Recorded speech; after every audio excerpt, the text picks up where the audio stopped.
कहानी की शुरुआत होती है एक ग्रुप एक्सप्लोरर की टीम से जो साउथ अटलांटिक ओशन के बीच में होते हैं। उस शिप पर डेविड नाम का एक वेदर ऑफिसर था जो मौसम का हाल बताता है। वो लोग एक ऐसे आइलैंड की तरफ जा रहे थे जो समंदर के बीचों बीच मौजूद था। सरकार ने डेविड को वहाँ इसलिए भेजा था ताकि वो उस आइलैंड के बदलते मौसम का ऑब्जर्वेशन कर सके। डेविड को लगभग 1 साल तक वहाँ रुकना था मौसम का डेटा कलेक्ट करने के लिए। पूरा साल मौसम का डेटा कलेक्ट करने के बाद फिर उसे वापस लौट आना था। डेविड को साल भर का खाना और जरूरत का सारा सामान दे दिया गया था। कई दिन के सफर के बाद आखिरकार वो आइलैंड तक पहुंच गए। वो लोग बोट की मदद से उस आइलैंड पर उतरे। ये आइलैंड पूरी तरह से वीरान था, जहाँ एक परिंदा भी दिखाई नहीं दे रहा था। उस आइलैंड पर एक लाइट हाउस और एक छोटा सा घर था जहाँ डेविड को रहना था, क्योंकि इससे पहले भी एक रॉबर्ट नाम का वेदर ऑफिसर यहाँ रहता था। लेकिन अब उसकी ड्यूटी का वक्त खत्म हो चुका था। उसने 1 साल तक अकेले उस आइलैंड पर रहकर मौसम का डेटा कलेक्ट किया। अब उसकी जगह डेविड यहाँ पूरा साल मौसम का डेटा कलेक्ट करने के लिए रहेगा और वो पुराना ऑफिसर रॉबर्ट शिप के साथ वापस चला जाएगा। लेकिन जब पूरी टीम ने घर को विजिट किया तो वो हैरान रह गए, क्योंकि वहाँ किसी भी इंसान का नामो निशान नहीं था। कमरे के अंदर पुराने ऑफिसर का सारा सामान यहाँ वहाँ बिखरा पड़ा था। जिसके बाद कैप्टन और डेविड ने सोचा कि शायद लाइट हाउस में कोई हो सकता है। कैप्टन और डेविड बिना वक्त गंवाए लाइट हाउस की तरफ बढ़ते हैं और वो सब वहाँ एक अजीब नजारा देखते हैं। वो देखते हैं कि पूरा लाइट हाउस तेज और नुकीले लकड़ियों से घिरा हुआ था, जैसे किसी ने जानबूझकर उसे बंद कर दिया हो ताकि कोई भी अंदर न जा सके। जिसके बाद कैप्टन और डेविड ने लाइट हाउस का गेट कई बार नॉक किया, लेकिन अंदर से कोई रिस्पांस नहीं मिला। आखिर में उन्होंने गेट को जोर से धक्का दिया और अंदर घुस गए। लाइट हाउस के अंदर उन्हें एक आदमी मिला जिसका नाम ग्रूनर था। जब उन्होंने ग्रूनर से पुराने वेदर ऑफिसर रॉबर्ट के बारे में पूछा तो उसने जवाब दिया कि वो तो मर गया है। वो समंदर की तरफ गया लेकिन दोबारा कभी लौटकर वापस नहीं आया। ग्रूनर की बातें सुनकर डेविड और कैप्टन दोनों चौंक गए। ये सब सुनने के बाद कैप्टन ने डेविड से कहा, अगर तुम अब भी चाहो तो हमारे साथ वापस चल सकते हो। लेकिन डेविड ने वापस जाने से इनकार कर दिया। डेविड ने सोचा अगर वो सरकार को उस आइलैंड का एक्यूरेट वेदर रिपोर्ट दे पाया तो उसे काफी मोटी रकम मिल सकती है। जिसके बाद कैप्टन ने उसे एक गन दी खुद की प्रोटेक्शन के लिए। और कैप्टन ने डेविड से कहा कि ये जगह मुझे सेफ नहीं दिखाई दे रही, अपना ख्याल रखना। इसके बाद उसे वहीं पर छोड़कर वो सब वापस चल दिए और अब ये दोबारा वापस 1 साल बाद आएंगे। कैप्टन के जाने के बाद डेविड ने घर को थोड़ा सेटल किया, रहने के काबिल बनाया। रात होने के बाद उसे ड्रॉर में एक डायरी मिली जो पुराने वेदर ऑफिसर रॉबर्ट की थी। उस डायरी में आइलैंड के बारे में बहुत कुछ लिखा था। डायरी में एक मिस्टीरियस क्रीचर के बारे में कुछ बातें लिखी गई थी, लेकिन सब कुछ साफ नहीं था। कुछ बातें अधूरी थी। डेविड हर लाइन को ध्यान से पढ़ता गया। उस डायरी में कुछ अजीब तरह के जानवरों के स्केचेस भी बने थे। डेविड को समझ नहीं आया उसने ऐसी पिक्चर्स क्यों बनाई थी। शायद वो अकेला था और टाइम पास के लिए ऐसा किया होगा। डायरी के एक पेज पर पुराने ऑफिसर के वाइफ की फोटो भी लगी थी। डेविड वह डायरी पढ़ते पढ़ते थक गया और धीरे धीरे उसकी आंख लग गई। अगली सुबह डेविड ने मौसम का डेटा कलेक्ट करना शुरू कर दिया, लेकिन समंदर के पास पहुंचते ही उसके कदम रुक गए। उसने देखा कि चट्टानों के बीच कुछ पत्थर अजीब तरीके से सजाए गए हैं और उनके बीच शेल्स रखे थे अजीब से पैटर्न में। डेविड ने सोचा शायद ये सब ग्रूनर ने किया है। वो ये सोचकर दोबारा अपने काम में लग गया। काम के दौरान जब उसने दूरबीन से लाइट हाउस की तरफ देखा तो उसे ग्रूनर के साथ एक और इंसान भी दिखाई दिया, लेकिन पलक झपकते ही वो गायब हो गया। डेविड ने दोबारा उसे देखने की कोशिश की, लेकिन फिर उसे लगा कि ये उसका वहम है। रात को डेविड अपने काम में बिजी था, तभी दरवाजे पर नॉक हुआ। उसे लगा कि शायद ये ग्रूनर है। डेविड ने उसका नाम पुकारा, लेकिन कोई जवाब नहीं मिला। हाथ में लैंप लेकर जैसे ही डेविड दरवाजे की तरफ बढ़ा तो उसके कानों में कुछ अजीब सी आवाजें गूंजने लगी जो किसी इंसान की बिल्कुल भी नहीं थी। और फिर उसने देखा गेट के नीचे से किसी अजीबोगरीब क्रीचर का हाथ अंदर आने की कोशिश कर रहा है। वो इंसान का हाथ बिल्कुल भी नहीं था। ये देखकर डेविड के पांव तले जमीन ही खिसक गई। वो तुरंत बेसमेंट की तरफ भागा और वहाँ जाकर छुप गया। कुछ ही देर में वो मिस्टीरियस क्रीचर घर के अंदर घुस चुकी थी। वो छुप छुप कर डेविड को ढूंढ रही थी और डेविड बेसमेंट के एक छोटे से दरार से उसे देखने लगा। डेविड की हलचल से उस क्रीचर ने डेविड को देख लिया, जिसके बाद वो क्रीचर डेविड को मारने के लिए तेजी से उसकी तरफ भागा और दरार से उसे पकड़ने की कोशिश करने लगा। तो डेविड ने खुद को बचाने के लिए फौरन चाकू उठाकर उसकी आंख में दे मारा। वो क्रीचर चीख के भाग गई, लेकिन वो कभी भी वापस आ सकती थी। और डेविड के दिमाग में ये बात कंफर्म हो गई कि जो डायरी में क्रीचर के बारे में बात लिखी थी वह सच है। डर के मारे वो पूरी रात सो न सका। अगली सुबह जब डेविड घर से बाहर गया तो उसने रेत पर कुछ पैरों के निशान देखे जो किसी इंसान के बिल्कुल भी नहीं थे। वो निशान सीधे समंदर की तरफ जाकर खत्म हो गए थे। अब डेविड को सब समझ आ गया था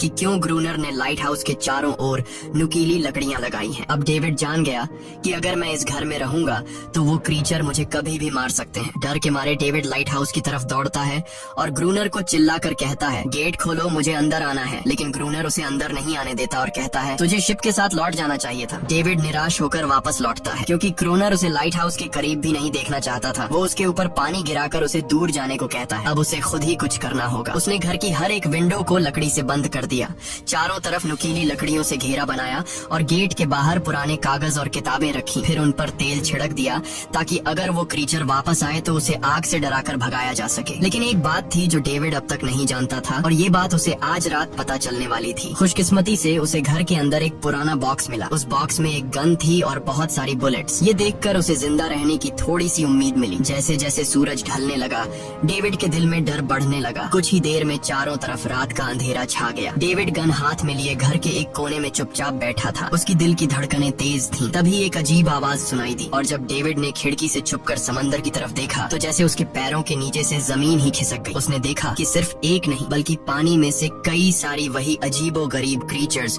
उसकी तरफ बढ़ रही हैं। कुछ ही देर में वो सब इकट्ठा होकर कमरे का गेट तोड़ने की कोशिश करने लगे। डेविड ने तुरंत गोलियां चलानी शुरू की, जिनमें से कुछ क्रीचर्स गिरकर मर गए। डेविड को लगा कि गोली की आवाज सुनने के बाद वो डरकर भाग जाएंगे, लेकिन अपने साथियों को मरता हुआ देखकर वो और भी ज्यादा गुस्सा हो गए। तब डेविड प्लान बी अपनाते हुए गेट के बाहर रखे कागजों और पुरानी किताबों को आग लगा देता है। आग देखकर वो क्रीचर्स डर के मारे वापस समंदर में लौट गए, लेकिन अब वही आग डेविड के घर तक पहुंच चुकी थी। घर के दरवाजे ने आग पकड़ ली और धीरे धीरे फैलने लगी क्योंकि पूरा घर लकड़ी का बना हुआ था। डेविड ने तुरंत एक चादर में खुद को लपेटकर अपनी जान बचाई और बाहर निकलकर लाइट हाउस के पास एक बड़े पत्थर के पीछे छुप गया। क्रीचर्स को शूट करते वक्त डेविड के हाथ में काफी गहरी चोट भी आई। तभी अचानक तेज बारिश शुरू हो गई। आग धीरे धीरे बुझने लगी, लेकिन पूरी रात की बारिश के बाद भी सुबह तक डेविड अपना घर नहीं बचा पाया। पूरा घर जलकर लगभग राख हो चुका था। अब अगर डेविड को जिंदा रहना है तो उसे लाइट हाउस में पनाह लेनी होगी। उसने अपनी राइफल उठाई और लाइट हाउस के पास के पत्थरों के बीच छुप गया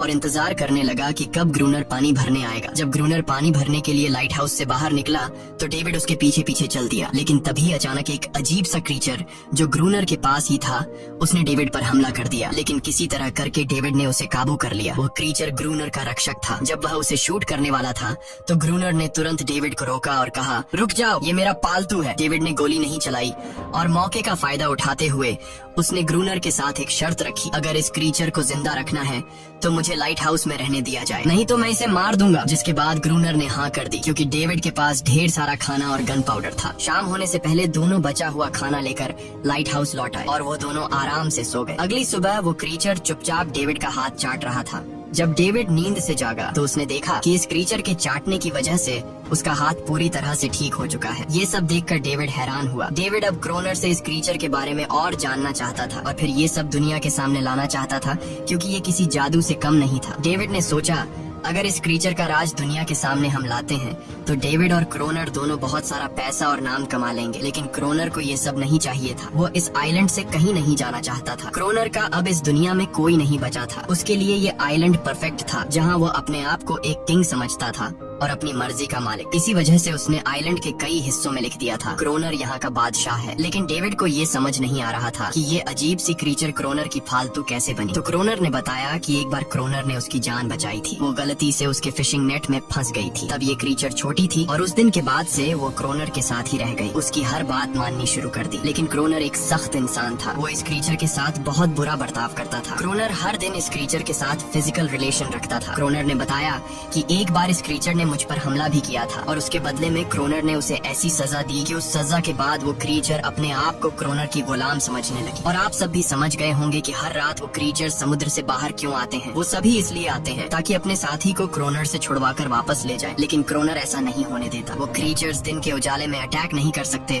क्योंकि सूरज की रोशनी उनकी स्किन जला देती है। डेविड अब यहाँ और नहीं रहना चाहता था। वो किसी तरह से आइलैंड से अपनी जान छुड़ाना चाहता था। खैर, शाम होने लगी और क्रोनर ने उससे कहा, गन लेकर रेडी हो जाओ क्योंकि वो क्रीचर्स कभी भी हमला कर सकते हैं। वो लाइट हाउस की लाइट ऑन करने के लिए तैयार हो गए और कुछ ही देर में समुद्र से बड़ी संख्या में क्रीचर्स निकलकर बाहर आ गए। वो लाइट हाउस की तरफ बढ़ते जा रहे थे। क्रोनर उन पर लगातार फायर करता जा रहा था, लेकिन डेविड पूरी तरह से डर गया था। वो लाइट हाउस के अंदर की तरफ आने लगा। क्रोनर के बार बार कहने के बावजूद वो बस एक कोने में चुपचाप बैठा रहा और कुछ ही देर में डेविड बेहोश हो गया। क्रोनर पूरी रात अकेला इन क्रीचर्स से लड़ता रहा। अगली सुबह क्रोनर ने गुस्से में डेविड के मुंह पर पानी डालकर उसे उठाया और कहा, अगर तुम्हें जिंदा रहना है तो इनकी जान लेनी होगी, नहीं तो तुम्हें लाइट हाउस से निकल निकाल दिया जाएगा और तुम्हें मेरी हर बात माननी होगी। रोजाना पानी भर कर लाना, लाइट हाउस के छोटे बड़े काम करना और रात को मेरे साथ गार्ड ड्यूटी भी करनी होगी। अब डेविड के पास दूसरा कोई ऑप्शन नहीं था, इसी वजह से ये सब करना उसकी मजबूरी बन गया। डेविड अब क्रोनर की हर बात मानने लगा, लेकिन एक चीज थी जो उसे बिल्कुल भी पसंद नहीं आई। वो ये थी कि हर रोज उस फीमेल क्रीचर को अलग अलग तरीकों से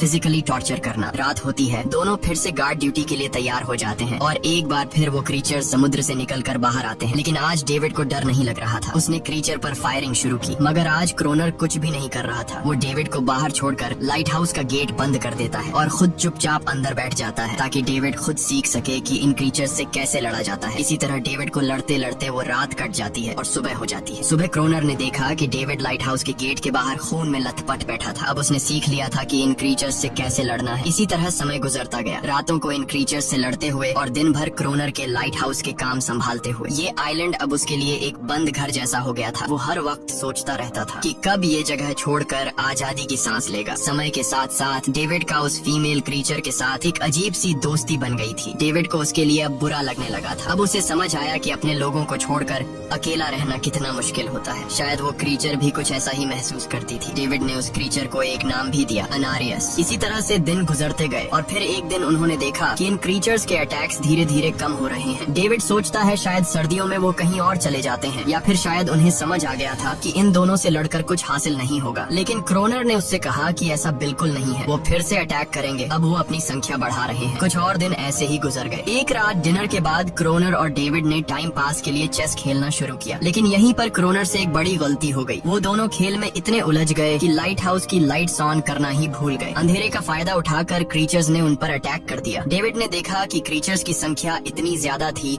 कि दो लोग मिलकर भी ज्यादा देर तक नहीं लड़ सकते थे, और इस बार उनके पास कोई प्लानिंग भी नहीं थी। गन्स की बुलेट्स भी ऑलमोस्ट खत्म हो चुकी थी। किसी तरह बचते बचाते वो लाइट हाउस के टॉप तक पहुंच गए, लेकिन इस बीच क्रोनर के पैर में गहरी चोट आ गई। वो क्रीचर्स आज उन पर भारी पड़ गए थे। दोनों को लगा कि आज उनकी मौत पक्की है, लेकिन खुशकिस्मती से सुबह हो गई। जैसे ही सूरज धीरे धीरे उभरता है, वो क्रीचर्स लाइट हाउस छोड़कर समुद्र में वापस चले जाते हैं। कड़कती धूप निकलने के बाद एनेरियस क्रोनर के जख्म को ठीक करने की कोशिश करती है, लेकिन अब तक डेविड को समझ आ चुका था कि वो इन क्रीचर्स के साथ ये लड़ाई जीत नहीं सकते। बुलेट्स भी अब खत्म होने के करीब हैं। उनके पास खाना भी इतना नहीं है कि वो ज्यादा देर तक चल सके। लकीली अगले दिन जब डेविड लाइट हाउस के बाहर इधर उधर घूम रहा था, तो उसने समुद्र में एक जहाज देखा। वो जल्दी से अंदर से फ्लेयर गन लाया और जहाज को सिग्नल देने गया, लेकिन क्रोनर ने उसे रोक दिया क्योंकि वो नहीं चाहता था कि डेविड यहाँ से जाए। उसी वक्त अनारियस ने क्रोनर पर हमला कर दिया। वो डेविड को क्रोनर से बचाना चाहती थी। क्रोनर किसी को भी ये आइलैंड छोड़ने नहीं देना चाहता था। ये आइलैंड उसकी अपनी दुनिया थी, जहाँ वो एक किंग की तरह रहता था। वो डेविड को भी जाने नहीं देना चाहता था। इतने समय से अकेला रहने के बाद अब उसके पास कोई था जिससे वो बात कर सकता था, और अगर डेविड उस शिप में वापस चला गया तो वो वहाँ जाकर सबको एनेरियस और उनके बारे में बता देगा। इसलिए अब डेविड यहाँ से नहीं जा सकता। धीरे धीरे वो शिप डेविड की आंखों के सामने समुद्र में गायब हो गई। अब उसके पास कुछ भी करने को नहीं था। कुछ और दिन ऐसे ही बीत गए। क्रोनर अब भी डेविड और अनारियस दोनों के साथ बुरा बर्ताव कर रहा था, लेकिन अनारियस को वो खास तौर पर मारता था, जो डेविड को बिल्कुल पसंद नहीं था। एक दिन डेविड ने अनारियस को एक छोटी टॉय बोट गिफ्ट में दी, जो उसने किसी मछली की हड्डी से बनाई थी। लेकिन जब अनारियस ने उस बोट को देखा तो वो डेविड को आइलैंड के एक ऐसे कोने में ले गई जहाँ सचमुच एक असली बोट रखी थी। जब डेविड ने इस बोट के बारे में क्रोनर से पूछा तो उसने कहा हाँ, उसे पहले से पता था कि आइलैंड के इस हिस्से में एक बोट है। क्रोनर कहता है कि कुछ लोग इस आइलैंड तक बोट के जरिए अपनी जान बचाने आए थे, लेकिन सुबह होने से पहले उनमें से कोई भी जिंदा नहीं बचा। सबको इन क्रीचर्स ने मार दिया। वो सब शिप में गोला बारूद ले जा रहे थे, लेकिन समुद्र में आए तूफान की वजह से उनका शिप इसी आइलैंड के पास डूब गया। ये सब सुनते ही डेविड के दिमाग में एक आइडिया आया। उनके पास एक डाइविंग सूट जैसा कुछ था। डेविड ने कहा कि अगर हम दोनों में से कोई उस सूट को पहनकर समुद्र के उस हिस्से में जाए जहां वो शिप डूबी थी, तो हो सकता है उन्हें कुछ बुलेट्स या डायनामाइट मिल जाए, जिससे इन क्रीचर्स से लड़ना आसान हो जाए। लेकिन क्रोनर ने इस बात को मानने से इनकार कर दिया, पर डेविड अपनी जान को खतरे में डालकर ये काम करने को तैयार था। कुछ और दिन ऐसे ही गुजर गए। डेविड और अनारियस के बीच एक गहरा कनेक्शन बन गया। डेविड उसे पसंद करने लगा था। इन दोनों को रोमांस करते हुए ये सब क्रोनर ने चुपके से देख लिया। क्रोनर को लगा कि अनारियस उसे छिन जाएगी, इसलिए डेविड को रास्ते से हटाना पड़ेगा। अगले दिन क्रोनर खुद डेविड की बात मानने को तैयार हो जाता है। वो डेविड से कहता है, ठीक है, तुम सूट पहनकर नीचे पानी में जाओगे और वहाँ ढेर सारा RDX कलेक्ट करोगे, फिर मैं तुम्हें बोट से ऊपर की तरफ खींच लूंगा। लेकिन क्रोनर का असली इरादा कुछ और ही था। वो चाहता था कि डेविड उसकी मदद से समुद्र के नीचे रखे डायनामाइट के बॉक्सेस वापस सरफेस तक ले आए और उसके बाद उसे वही समंदर में अकेला छोड़ दे ताकि वो क्रिएचर्स उसे मार दें। इस तरह डायनामाइट भी उसके पास आ जाएगा और अनारियस फिर से उसकी गुलाम बन जाएगी। वो दोनों बोट में बैठकर उस जगह पहुंच गए जहां शिप पानी में डूबा था। डेविड ने डाइविंग सूट पहना और समंदर के नीचे उतर गया। नीचे जाने के बाद डेविड ने देखा कि शिप पूरी तरह तबाह हो चुकी है, लेकिन उसकी किस्मत अच्छी थी कि उसे कुछ डायनामाइट के बॉक्स मिल गए। लेकिन तभी अचानक कुछ क्रिएचर उसके सामने आ गए। क्रिएचर्स को देखते ही डेविड घबरा गया और नीचे गिर पड़ा। वो डाइविंग सूट इतना भारी था कि वह हिल भी नहीं पा रहा था और डेविड क्रोनर को ऊपर सिग्नल भी नहीं भेज पाया। क्रोनर को लगा कि शायद वह क्रिएचर्स डेविड को मार चुके हैं, लेकिन असल में वो तो सिर्फ 2 छोटे बच्चे थे। डेविड ने जैसे तैसे करके अपना डाइविंग सूट वहीं छोड़ दिया और ऊपर सतह तक खुद को पहुंचाया। उन्हें वहाँ कुछ पुराने बॉक्स मिले जिनमें डायनामाइट था। इसके बाद यह दोनों काम पर लग गए। उन्होंने लाइट हाउस के आसपास 2 लेयर्स में डायनामाइट बिछा दिया ताकि जब अगला हमला हो तो वे मॉन्स्टर्स को एक ही बार में खत्म कर सके। कुछ महीने बीत गए और बर्फबारी का मौसम आया, लेकिन एक बार फिर वो क्रिएचर्स गायब हो गए। अचानक से अटैक बंद हो चुके थे, जैसे क्रिएचर्स को खबर मिल गई हो कि उनके लिए जाल बिछाया गया है, इसीलिए अब वो अटैक नहीं कर रहे थे। क्रोनर को लगा कि शायद एनारियस ने उन क्रिएचर्स को खबरदार कर दिया है, जिसकी वजह से वो एनारियस पर जुल्म करने लगा, लेकिन डेविड ने उसे रोक लिया। आखिर में दोनों ने मिलकर एक नया प्लान बनाया, लाइट हाउस का मेन गेट खुला छोड़ने का, ताकि जैसे ही वो क्रिएचर्स पास आए डायनामाइट से उन सबको उड़ा दिया जाए। डेविड ने चालाकी से काम लेते हुए एनारियस को लाइट हाउस के टॉप पर चीखने को कहा। एनारियस की आवाज सुनते ही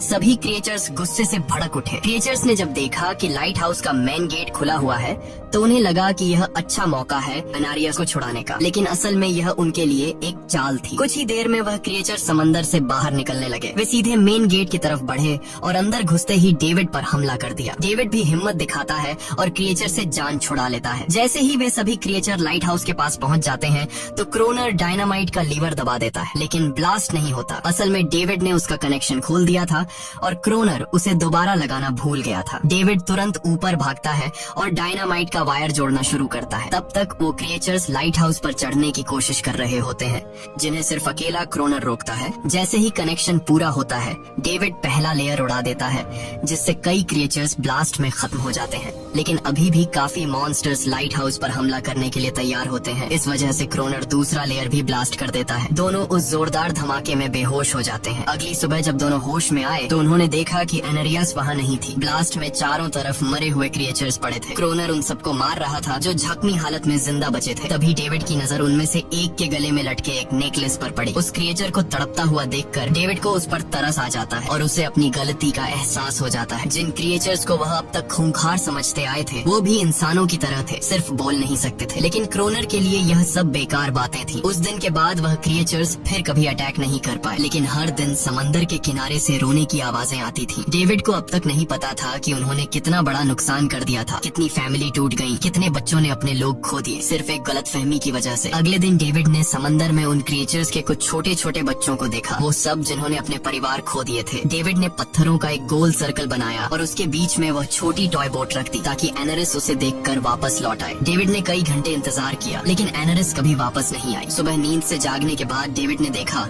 कि क्रोनर सो रहा है। क्रोनर के पास कुछ पुरानी चीजें रखी थी, उनमें एक पुरानी तस्वीर भी थी और जैसे ही डेविड ने उस तस्वीर को देखा वह हैरान रह गया। वह लड़की जिसका फोटो उसने पहले दिन पुराने ऑफिसर रॉबर्ट की डायरी में देखा था वह कोई और नहीं बल्कि क्रोनर की पत्नी थी और फोटो में क्रोनर उसके साथ खड़ा था। असल में 1 साल पहले आए वेदर ऑफिसर रॉबर्ट मरा नहीं, बल्कि उसने अपनी पहचान बदल दी थी, यानी क्रोनर ही वेदर ऑफिसर रॉबर्ट है। बस उसने अपना नाम बदल लिया था क्योंकि अब वह कभी इस आइलैंड को छोड़ना नहीं चाहता था। ये सब देखकर डेविड ने भी यह उम्मीद छोड़ दी कि वह कभी इस आइलैंड से जा पाएगा। अगले दिन शाम को जब डेविड समंदर के किनारे गया उसने देखा कि उस सर्कल में रखी छोटी बोट अब वहाँ नहीं थी, लेकिन उसी जगह पर उसने एक क्रीचर का छोटा सा बच्चा देखा जिसके हाथों में वह बोट थी। डेविड ने अपने हाथ में जलती हुई लकड़ी को उस सर्कल के बीच में फेंक दिया ताकि वह दिखा सके कि उसका इरादा लड़ने का नहीं है और उसे किसी को खतरा महसूस न हो। वह उनके साथ दोस्ती करना चाहता था। कुछ ही देर बाद समंदर की लहरों से एनारिस निकलती है और उसके पीछे पूरा क्रीचर्स का ग्रुप भी समंदर से बाहर आता है, लेकिन इस बार कोई भी डेविड पर अटैक नहीं करता, क्योंकि वे भी अब शांति चाहते हैं। उनका इरादा सिर्फ एक सुरक्षित जगह पाने का था अपने बच्चों के लिए। लेकिन तभी वहाँ क्रोनर हाथ में बंदूक लिए पहुँच जाता है। क्रोनर को लगता है कि अगर शांति हो गई तो उसे सबसे ऊपर होने का एहसास कैसे होगा। डेविड उसे समझाने की कोशिश करता है कि ये क्रीचर्स लड़ना नहीं चाहते, ये शांति चाहते हैं। लेकिन ग्रोनर किसी की नहीं सुनता। वो एनेरियस से चिल्लाकर कहता है अंदर चली जाओ। लेकिन ये पहली बार था कि एनेरियस ने उसकी बात नहीं मानी, क्योंकि अब वह उसकी नौकरानी नहीं थी। यह देखकर क्रोनर को लगता है कि अब इस आइलैंड पर उसकी बादशाहत नहीं रही। क्रोनर खुद को अंदर से कमजोर महसूस करने लगता है, क्योंकि अब कोई भी उसका हुक्म नहीं मान रहा था। गुस्से में उसने लाइट हाउस की तरफ कदम बढ़ाए। डेविड को लगा शायद क्रोनर को अब समझ आ गया होगा कि हर एक जानवर आजादी चाहता है, कोई भी किसी का गुलाम बनकर नहीं जीना चाहता। लेकिन क्रोनर के सर से बादशाहत का भूत कहाँ उतरने वाला था। जैसे ही वह लाइट हाउस पहुंचा, उसने सिग्नल गन से एक फ्लेयर छोड़ी जो सीधा जाकर एक क्रीचर के बच्चे से टकरा गई। उस बच्चे की तुरंत मौत हो गई। सभी क्रीचर्स डर के मारे भाग गए और एनेरियस ने भी डेविड पर अपना पूरा भरोसा खो दिया। गुस्से से पागल डेविड तुरंत लाइट हाउस की तरफ भागता है क्रोनर को सबक सिखाने। डेविड उससे लड़ने लगता है, क्यों किया तूने ये सब? ये लोग तो बस शांति चाहते थे। लेकिन क्रोनर इतना हिंसक हो चुका था कि उसने डेविड को मारने का फैसला कर लिया। वह हाथ में लोहे का रॉड लेकर जैसे ही डेविड पर वार करने जा रहा था, डेविड ने उसे उसके असली नाम से पुकारा और कहा, रुक जाओ रॉबर्ट, तुम खूनी नहीं हो। ये सुनकर क्रोनर एकदम रुक गया। असल में रॉबर्ट ऐसा इंसान कभी था ही नहीं। इस आइलैंड पर आने के बाद अकेले रहने की वजह से उसकी मेंटल हेल्थ बिगड़ चुकी थी। अकेलापन, अपनी पत्नी की मौत और गहरा डिप्रेशन, इन सब ने उसे ऐसा बना दिया था। वह असल में कोई किलर नहीं था, वह एक अच्छा इंसान था। क्रोनर को एहसास हुआ कि ये क्रीचर्स कभी लड़ना नहीं चाहते थे, वे बस शांति चाहते थे। क्रोनर ने उन्हें सिर्फ इसलिए मारा ताकि वह खुद को पावरफुल दिखा सके। और अब क्रोनर को अपनी गलती का एहसास हो चुका था, इसीलिए उसने खुद को उन क्रीचर्स के सामने सरेंडर कर दिया और कुछ ही पलों में उन्होंने उसे मार दिया। डेविड लाइट हाउस के अंदर खुद को लॉक कर लेता है। समय ऐसे ही बीतता चला जाता है और 1 साल बाद आइलैंड पर एक गवर्नमेंट अफसर आता है। साथ में एक नया वेदर ऑफिसर भी होता है। अब नए गवर्नमेंट अफसर ने इस आइलैंड पर वेदर मॉनिटर की ड्यूटी करनी थी। जब कैप्टन पिछले अफसर के बारे में डेविड से पूछता है तो डेविड भी वही बात करता है कि वह पानी की तरफ गया था लेकिन कभी वापस नहीं आया। और वेदर ऑफिसर को भी लगता है कि डेविड ही ग्रोनर है। डेविड ने भी उनकी इस गलतफहमी को ठीक नहीं किया। वह चुपचाप बालकनी पर गया और खड़ा हो गया बिना कुछ कहे, क्योंकि अब वह भी इस आइलैंड को छोड़ना नहीं चाहता था, बिल्कुल क्रोनर की तरह। इसी दौरान एनेरिस भी अपने परिवार के साथ खुश थी। अब उन्हें किसी क्रोनर जैसे आदमी का डर नहीं था। अब वे आइलैंड पर भी और समंदर में भी आजादी से जी सकते थे। इसी के साथ कहानी खत्म हो जाती है। अगर वीडियो आपको अच्छी लगी हो तो हमारे चैनल को जरूर सब्सक्राइब कीजिए।